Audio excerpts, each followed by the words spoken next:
Hai saudara-saudari sekalian, kita bertemu semula dalam Rapsodi Realiti Malaysia. Adakah anda semua bersedia?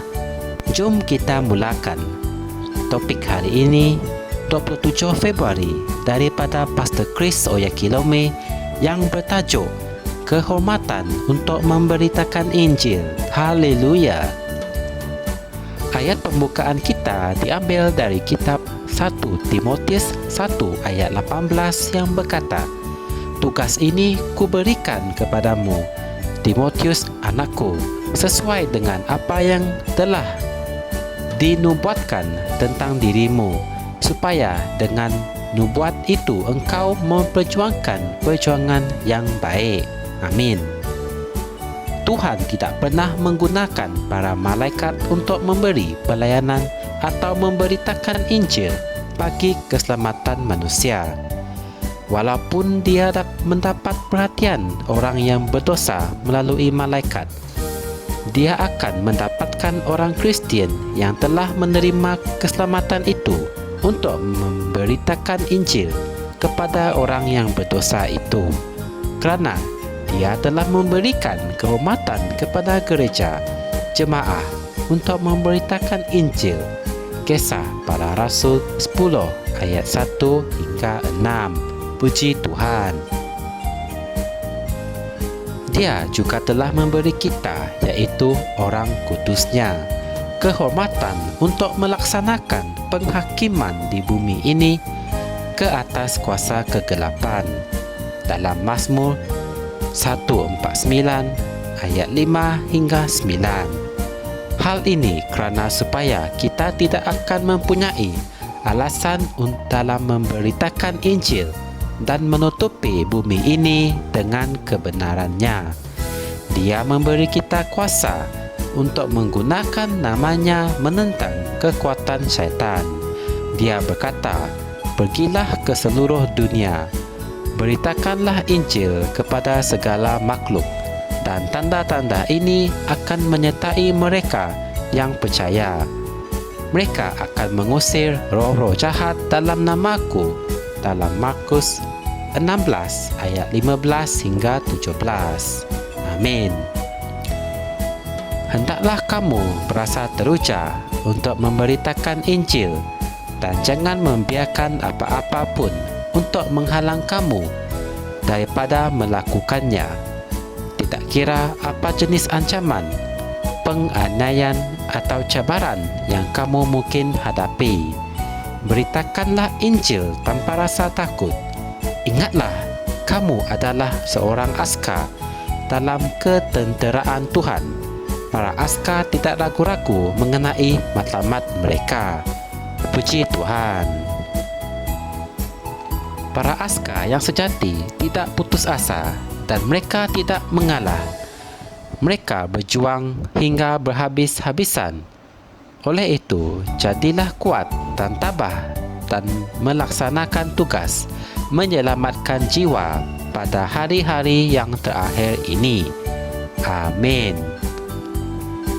Berdoalah kamu mewakili kerajaan syurgawi Yesus Kristus dan ada pertempuran untuk jiwa manusia. Sebelum kamu pergi menginjil, luangkanlah masa untuk bersyafaat. Dapatkan kemenangan dalam doa untuk jiwa manusia dan bernubuatlah tentang keselamatan mereka. Bernubuatlah pada kota kamu, bangsa kamu dan bangsa-bangsa di dunia bahawa semua itu adalah milik Yesus Kristus dan jiwa manusia diselamatkan secara besar-besaran ke dalam kerajaan. Haleluya. Jalankan peranan kamu sebagai imam yang berdoa dan pelayan pendamaian. Ingatlah, kehormatan ini dimiliki oleh semua orang kudusnya. Puji Tuhan. Marilah kita membaca doa ini bersama-sama. Ya Bapa, aku berdoa agar Roh Kudus akan membangkitkan pekerja-pekerja yang bersemangat komited dan tidak mengenal erti takut untuk menuai ladang-ladang di seluruh dunia, dan supaya jiwa manusia dipersiapkan untuk menerima Injil dengan sukacita dan bertaubat untuk dipindahkan ke dalam kerajaan. Dalam nama Yesus, amin. Sebagai renungan tambahan, Anda boleh merujuk dalam kitab Mazmur 149 ayat 5 hingga 9, 2 Korintus 10 ayat 3 hingga 5. Secara kesimpulannya, jalankan peranan kamu sebagai imam yang berdoa dan pelayan pendamaian.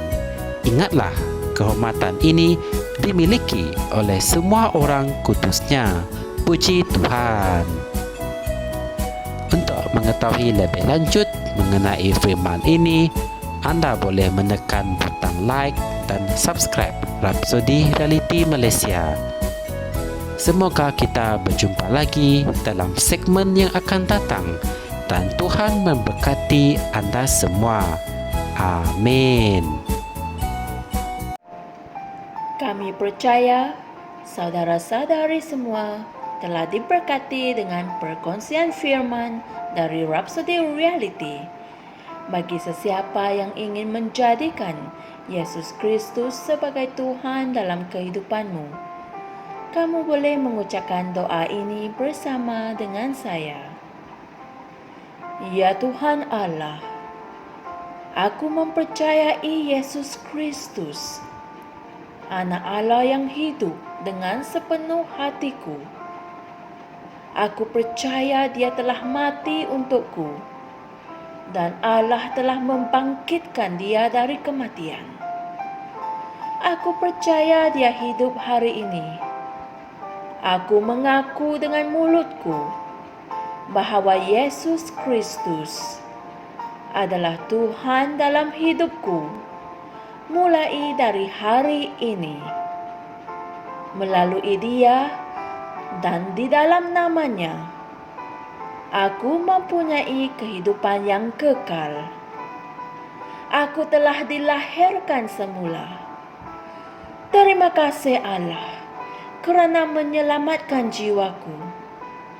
Aku sekarang adalah anak Allah. Haleluya. Tahniah, sekarang kamu telah menjadi anak Allah. Untuk apa-apa sebarang pertanyaan atau untuk mendapatkan lebih banyak maklumat mengenai bagaimana untuk bertumbuh sebagai seorang Kristian, Anda semua boleh hantar mesej di akaun Facebook kami atau email kami di tni.msia@gmail.com. Sekali lagi, tni.msia@gmail.com. Tuhan berkati Anda semua.